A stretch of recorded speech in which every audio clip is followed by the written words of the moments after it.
কিরে তুই কফিলের রেডিতে এডি কি কমেন্ট করছস? কেন আমি তো ভালো কমেন্ট করছি, সো বিউটিফুল। কি কস? হয়তো পোস্ট করছ আর দাদাই মারা গেছে। কি কস বেটা, আমি তো ফেসবুক চালাই। তাড়াতাড়ি ডিলিট কর, তাড়াতাড়ি ডিলিট কর। তুই থাক। দেখ সাথিক, মাথা করে পড়ে দিস না। দোস্ত নতুন সেট কিনলাম তো 11 Pro Max। হাই হাই মামা, তাহলে তো কোল্ড ড্রিঙ্কস করে লিছিস তুই। আরে হ মামা, তুই জানোস আমার সেটটা কয় টাকা দাম নিচ্ছে? কত নেছে রে দোস্ত, কত নেছে? আরে দোস্ত বেশি না, 1 লাখ টাকা নিচ্ছে মাত্র। 1 লাখ টাকা মামা, কি গস? আরে হ মামা, ভাবতেছি এটা এক সপ্তাহ চালামু, এটা আবার সেল দিয়া আরেকটা নতুন নিয়ে নেবো। হ মামা, তো গো চিন্তা কি, তোরা বড় লোক মানুষ, প্রতি সপ্তাহে একটা না চালে 3টে করে কিনতে পারবি। হ্যাঁ মামা ঠিকই কইছস। কি রাতে খেয়েছে কে? কিরে রাসেল, ফোন কিনে আনলি? দেই দোস। কি রে?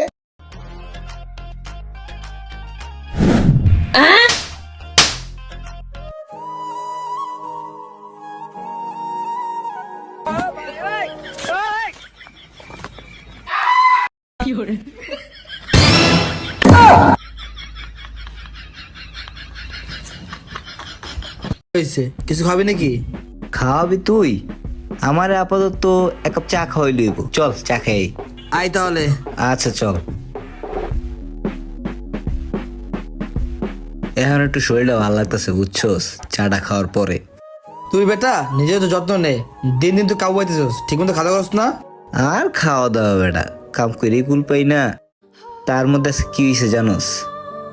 ওই জায়গায় বউয়ে রইছি, রাসেলের লগে দেখা হইলো। তো আমি মনে হয় ফোন কিনতে যাইব। আমার কইতেছে কি ফোন কিনতে যাবো, চল আমার লগে। তো আমি কইলাম কি যে আমার শরীরটা ভালো না, আমি যাম না। যা তা আমার হুনাই দিছে জানোস। আরে বেটা বুঝুস না, বড় লোকের বিরাট কারবার। ওর বাপে তো টাকা পয়সার অভাব নাই, ওর তো একটু অঙ্ক থাকবেই। অল্লাহ কত কিলিকা, অল্লাহ কত কবি না, দেখো তো লাগাও কেমন করে। দেখছি এখন কি কম, বন্ধু তো ছোটবেলাতে ও আমার লগে এমনই করেছে, কিন্তু আমি কি আর কিছু কইছি? কই নেই। কিন্তু ও তো এই জিনিসগুলো বুঝে না। আচ্ছা হন, ওর কথা বাদ দে, আমি একটু সালুকে জানা গেছে ওর মৃত্যু কিভাবে হয়েছে? বস, ওর মৃত্যু মরার কারণে হয় নাই, কারণ জান যাওয়ার কারণে ওর মৃত্যুটা হয়েছে। কি জান যাওয়ার কারণে মৃত্যু? শুনো অভিজিৎ, এখানে একটা কথা আছে, ওর একটা কিডনিও নিয়ে গেছে। কি একটা কিডনিও চুরি হয়েছে? দয়া বুঝতাছো, এই খুনটা হয়েছে আইফোন 15 Pro Max কেনার জন্য।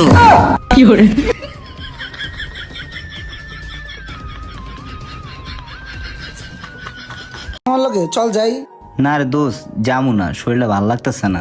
তুই যা, আমি দিই একটু পরে আমি বাসায় যামুগা। এমন যাবা না কেন? এমন তো কত জায়গায় যাও। আচ্ছা ঠিক আছে, আমি মোবাইল কিনে আনলে আমার মোবাইল আবার ধরো না তুমি, আবার যদি মোবাইল চাও এসব বুঝে তুমি তোমারে যাও। মানুষের সমস্যাটাও বুঝতে চায় না, কোন ধরনের মানুষ? হ্যাঁ না বুঝছি, ওর লেগে অপেক্ষা করে আর লাভ নেই, আমি বাসায় যাই গা, শরীর এমনি ভালো লাগতেছে না। সেই তো নাটকটা ভালোই লাগতেছে। কি রে মামা, কি করস? আরে মামা নাটক দেখতেছি, আর ফোনের নতুন একটা নাটক হয়েছে। হ দেখ দেখ। তারপর আতিক কি অবস্থা? হঠাৎ আমগো এলাকায়? তোর তো আগের মতো দেখা যায় না আমগো এলাকায়। আর কইস না রে দোষ, চাকরি বাকরিও মনে কর খুবই ব্যস্ততার মধ্যে থাকতে হয়। তার মধ্যে আজকে মনে কর শরীরটা খুবই খারাপ লাগতেছিল, এর লেগা ছুটি লয়ে আয়া পড়ছি তাড়াতাড়ি। তো যাইতেছিলাম তোকে এদিক দেই, তো দেখলাম এই যে এর লেগে এলে বইলাম, বন্ধু বান্ধব অনেকদিন দেখা হয় না। যাই হোক মামা আসছোস। কি গো, আজকে না পুরো রেজাল্ট দেওয়ার কথা, রেজাল্ট কি দিছে? আব্বা কি কো? আব্বা আজকে আমগো ফাইনাল পরীক্ষার রেজাল্ট দিছে। রেজাল্ট কিরকম হয়েছে? আব্বা রেজাল্ট তো ভালোই হয়েছে। থাম, এই মধ্যপাটার লিঙ্গ রোডে, মধ্যপাটার লিঙ্গ রোডে গুছানা। এই আহেন ভাই আহেন,